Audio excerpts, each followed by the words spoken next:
अस्सलामुअलैकुम नाज़रीन, मैं हूं आपकी मेजबान नाइला भट्टी और नजर डालते हैं आज की अहम तरीन खबरों पर। सिद्दीकी मेट्रो 7 पाकिस्तान के साथ मौजूद हूँ मैं गुलबर्ग टाउन में, और गुलबर्ग टाउन में हमारे साथ मौजूद हैं चेयरमैन नुसरतुल्लाह साहब, और इनसे मालूम करेंगे बल्दियाती हवाले से जिस तरह से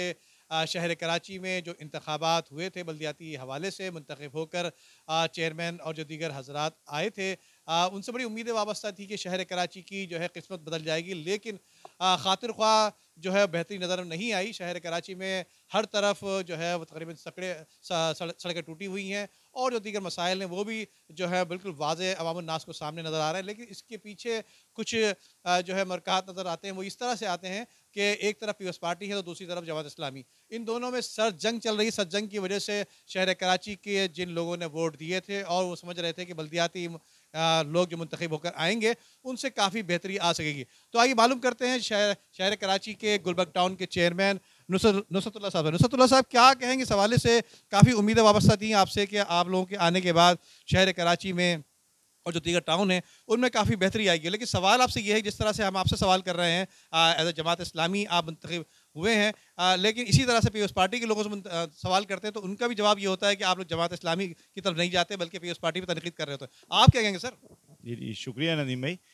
मेट्रो सेवन का भी। और जो है वो आपने जो बात की कि बल्दियाती इंतखाबात और उसमें फिर जो लोग मुंतखब हुए तो सही है, अल्हम्दुलिल्लाह का बड़ा शुक्र है।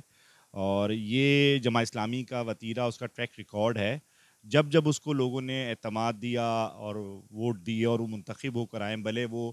अगर हम बात करें कराची के अदवार की, कराची की तारीख़ की, तो मैं बात शुरू करूँगा मेयर अब्दुल सत्तार अगवानी साहब से, जिनके ज़माने में शायद उस समय बहुत छोटा था, लेकिन हम सुनते थे अपने बूढ़ों से बड़ों से कि उस रोडें धुला करती थी। ठीक है, उस ज़माने में। फिर उससे हम बात करें दूसरे दौर की, जो नेमतुल्लाह खान साहब का दौर था, उसको भी मेरे ख्याल से मुझे बताने की ज़रूरत नहीं, बल्कि हमारे तो क्या, कराची के लोग तो क्या, मुखालफिन भी उनकी खिदमात का एतराफ़ करते हैं। और उन्होंने जो है वो कराची के लिए, मैं समझता हूँ कि वो तारीख़ रकम की है, जो आज कराची, मैं समझता हूँ 19 साल के बाद दोबारा कराची के लोगों ने जमा इस्लामी पे एतमाद किया, उनको मुंतखब किया और बड़ी तादाद में वोट दिए। लेकिन ये मैं समझता हूँ इस निज़ाम की, इस सिस्टम की और इस पूरे इलेक्शन के ऊपर एक सवालिया निशान है कि उस सारे मैंडेट को जो कि कराची के लोगों ने जमा इस्लामी पर किया था, और पूरी तरीके से कराची का मेयर जमा इस्लामी का था, हाफिज़ नईमुर रहमान साहब का था, लेकिन वो मैंडेट चोरी किया गया, उसको जो है वो उस पर कब्ज़ा किया गया, और उसके नतीजे में आज आप 1.5 साल गुजर गया कराची की सूरत हाल। तो इसलिए मैं ये चाहूँ टाउन्स की बात करें, 9 टाउन्स जमा इस्लामी के पास मौजूद हैं, और वो उन टाउन्स की बात करें। तो मैं अल्हम्दुलिल्लाह मैं गुलबर्ग टाउन की बात भी करूँगा और 9 टाउन्स की, और ये मैं शराय सदर से कहता हूँ कि इन टाउन्स में अगर आप दाखिल हों इस 1.5 साल के अरसे में, तो एक वाज़िया तब्दीली 25 टाउन जो और हैं उससे एक वाज़िया फ़र्क महसूस होगा। गुलबर्ग टाउन में, चले हम गुलबर्ग टाउन पे बात कर लेते हैं। गुलबर्ग टाउन में क्या कुछ 2024 में आप काम किया आपने, क्या कुछ बेहतरी लाए, और आइंदा 2025 शुरू हो चुका है, इसमें क्या कुछ बेहतरी लाने के प्रोग्राम तरतीब दे चुके हैं? जी जी नदीम भाई, और मैं ये 19 जून को हमने ओथ लिया था, तमाम टाउन्स चेयरमैन ने कराची में, और गुलबर्ग टाउन में हमने, तो हमारी जो इब्तदा थी, आगाज़ था, हमने जो स्टार्ट लिया, वो सबसे बड़ा मसला गुलबर्ग टाउन का था सफाई सुथराई के निज़ाम का। और आपको ये भी मालूम है कि ये निज़ाम किसके पास है, और जिस तरह से इस सूबाई गवर्नमेंट के हवाले से सॉलिड वेस्ट मैनेजमेंट सफाई को देख रहा था, इसी तरीके से जो है, तो उसमें हमने सबसे पहला काम उनको लिया। खुद हमने अपने सैनिटेशन डिपार्टमेंट को सारी जो मशीनरी थी वो ऑफ रूट थी, उसको सबसे पहले ऑन रूट किया, और फिर अपनी पूरी कोशिश करके पूरी टाउन की टीम और मुंतखब नुमाइंदों ने मिलकर, हमारे यहाँ 38 कचरा कुंडियाँ थी। पूरा गुलबर्ग जो है वो कचरा कुंडी का मंजर पेश करता था, और आप समझते हैं कि जहाँ सफाई सुथराई का निज़ाम ना हो तो वहाँ पर फिर आपको पता है बीमारियाँ फैलती हैं, और पूरा एक यानी पूरी एक सिचुएशन, यानी, और हमारा मज़हब और दीन भी हमें कि सफाई निस्फ ईमान है। तो अल्हम्दुलिल्लाह हमने 38 कचरा कुंडियाँ, 28 कचरा कुंडियाँ रिमूव कर दी। कचरा कुंडी की बात और सफाई की बात, तो यकीनन आपने जिस तरह बताया कि आप लोग आपके टाउन में काफ़ी सफाई सुथराई नज़र तो आई है बेशक के, लेकिन आप लोगों के इख्तलाफात भी जो Sindh solid waste management board से हैं, उनसे काफ़ी इख्तलाफात पहले दिन से ही चलते चले आ रहे हैं। यकीनन उनका कहना ये, बल्कि आपने कुछ नोटिस भी उनको दिए हैं कि उन्होंने आपकी जगहों पर कुछ कब्जा कर रखा है, जो कि आप भी आज तक अपना दफ्तर नहीं बना सके, अपने लोगों को दफातर नहीं दे सके। अब मैंने देखा कि आप खुद आज तक घास पे और पार्क में बैठा करते हैं, वहाँ पे बैठ के जो है अपने काम निपटाया करते हैं। तो ये किस तरह से मसला हल होगा? यकीनन साल से ज़्यादा का ऊपर का अरसा हो गया, और किस तरह से ये मसला हल करने की तरफ जाएंगे सर? जी, ये भी बात अहम है जो कि आपने की सिंध सॉलिड वेस्ट मैनेजमेंट के हवाले से, और ये बात मुतअद्दिद बार में हलते हैं local government, Sindh government, additional chief secretary साहब, और ये सब तक हमारा राब्ता और उन तक रसाई और उनसे बात करना जो तरीक़ेकार होता है उस पर तो हम बात कर ही रहे हैं। तो वो बात ये है कि वो समा एग्रीमेंट जो ये चाइनीज़ कंपनी और जो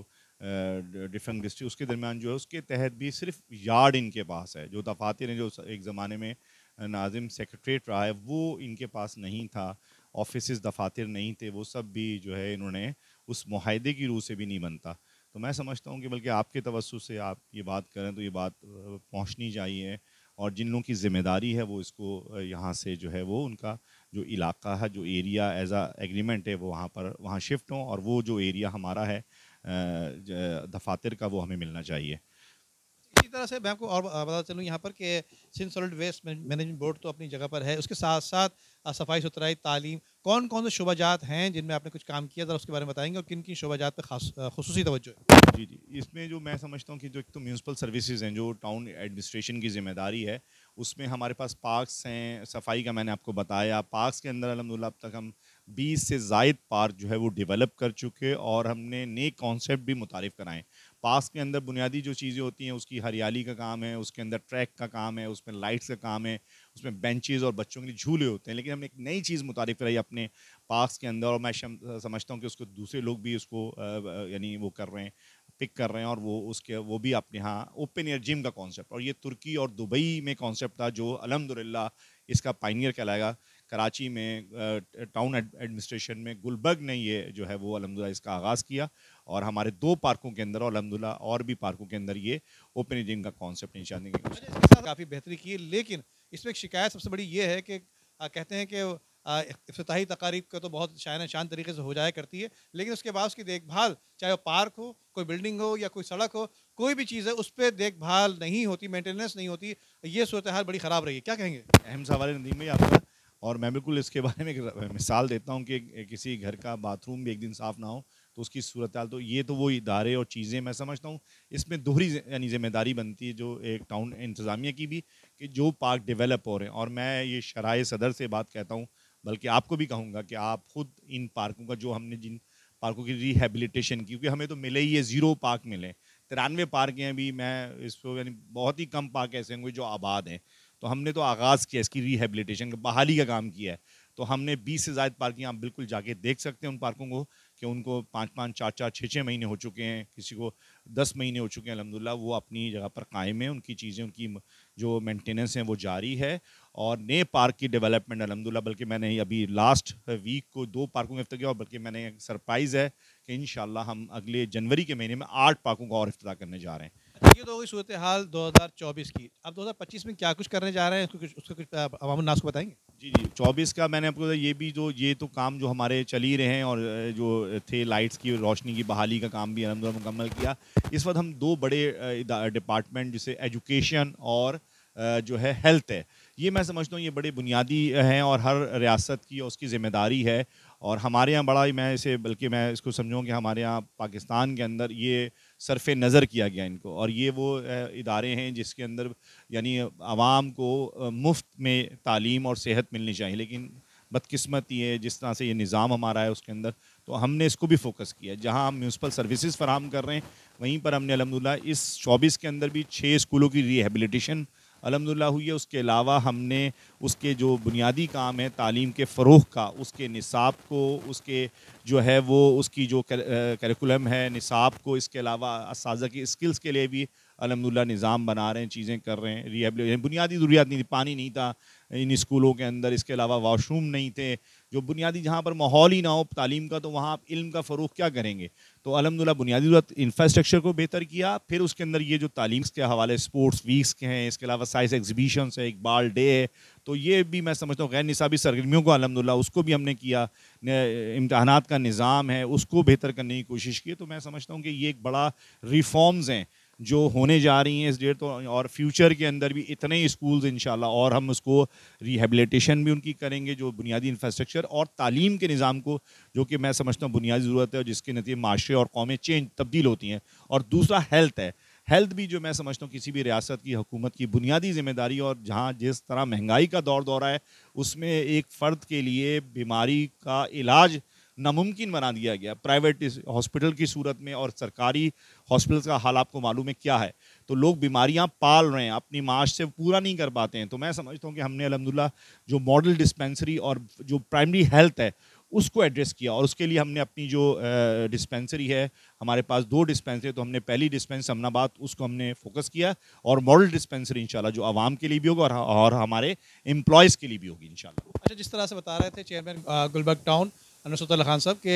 यकीनन तालीम और सेहत पर खुसूसी तवज्जो दी जा रही है, इसके साथ साथ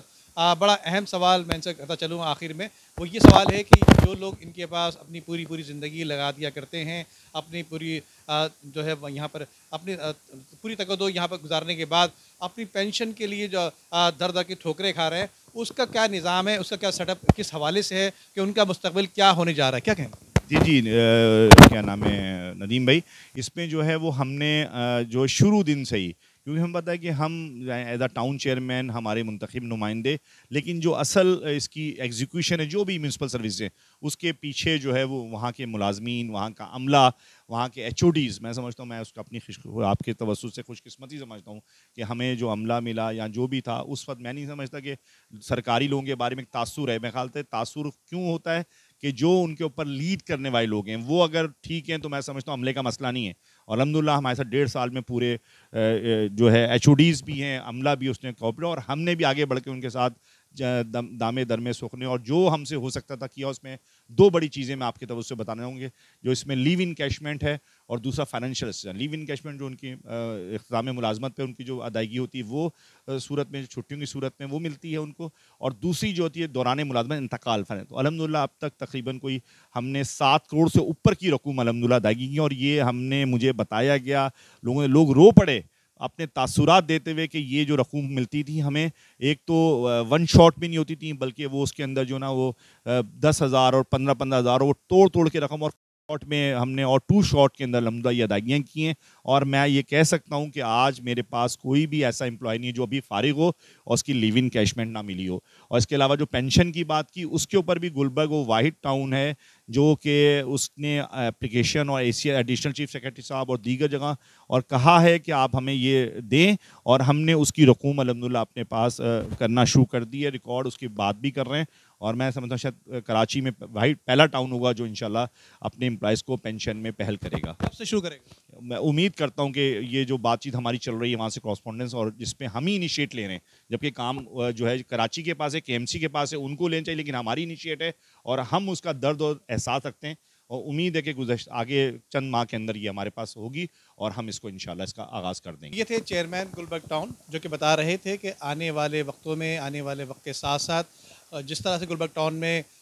तालीम, सेहत, पार्क्स और दीगर जो ज़रूरियात हैं ज़िंदगी की, उसके साथ साथ ख़ास तौर पे जो अपनी पूरी ज़िंदगी टाउन में सरकारी इदारों में अपनी जो है ज़िम्मेदारियाँ निभा रहे होते हैं और आखिर में जाकर वो दर बदर की ठोकरें खा रहे होती हैं अपने पेंशन के लिए, तो उनके बकाया जात अदा करने के लिए ख़ास तौर पे उस पर तवज्जो दी जा रही है। और उनका कहना ये भी है कि इसका पूरा क्रेडिट जो है सबसे पहले गुलबर्ग टाउन ले जाएगा इंशाअल्लाह ताला। इनका कहना ये कुछ रुकावटें हैं जो कि वहाँ से क्लियरेंस नहीं है, जैसे ही क्लियरेंस होंगी तो उसके बाद यहाँ से गुलबर्ग टाउन से तमाम जितने पेंशनर हैं उनको पेंशन भी मिलना शुरू हो जाएगी। तो अब तक के लिए इतना ही, फिर मुलाकात होगी किसी नए प्रोग्राम में। तब तक के लिए इजाज़त दीजिए, अल्लाह हाफ़िज़।